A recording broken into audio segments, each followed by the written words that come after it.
This is Waltham Forest in East London, a place with one of the longest waiting lists for council housing in the country. Thousands are desperate for a flat in blocks like these, but we've been inside and found a snapshot of Britain's housing crisis. You got this? Yeah. You don't want to touch the damp? It's cold and mouldy in this flat.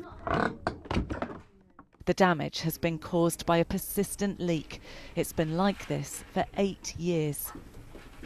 That is the girls' room. At the bottom is all mouldy. So the paint has come off. We have been suffering. Every week we're sick. I have a 10-year-old that's got breathing problems. For years, they've been begging the council to fix it. Life like this is all her daughters can remember. They grow up watching this grow with them as well. Do you know how sad that is? I can't breathe that much. Since a baby? Yes, since a baby. When I see news that someone's died because they're breathing, it scares me and I think of my kids at that point. But then I sit there and I think, but who's there to help me? I've got no one to help me. Do you want a jumper? They feel trapped, as before moving in here, they were homeless. Where am I going to go? They want us to live in hell, that's what it is. They want us to live in misery. This is when it's like really bad. It was like, Water just pouring yeah.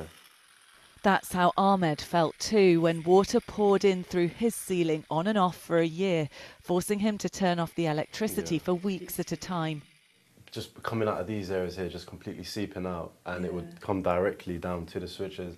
But the worst part is that it could go through the actual piping, so it would go on the inside without us seeing it at all. So switching it on was just a complete hazard.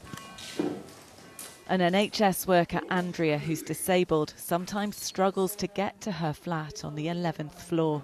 The lifts is the biggest nightmare. I've had to spend a couple of nights not here because I couldn't get in there. How often do they break down? Too often.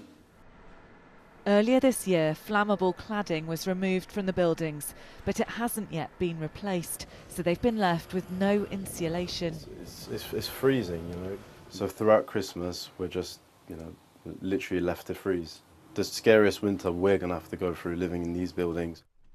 Balcony walls have had to be removed too. Some, like Steve on the 5th floor, have been left with just a flimsy barrier. This is the gap that leaves in between.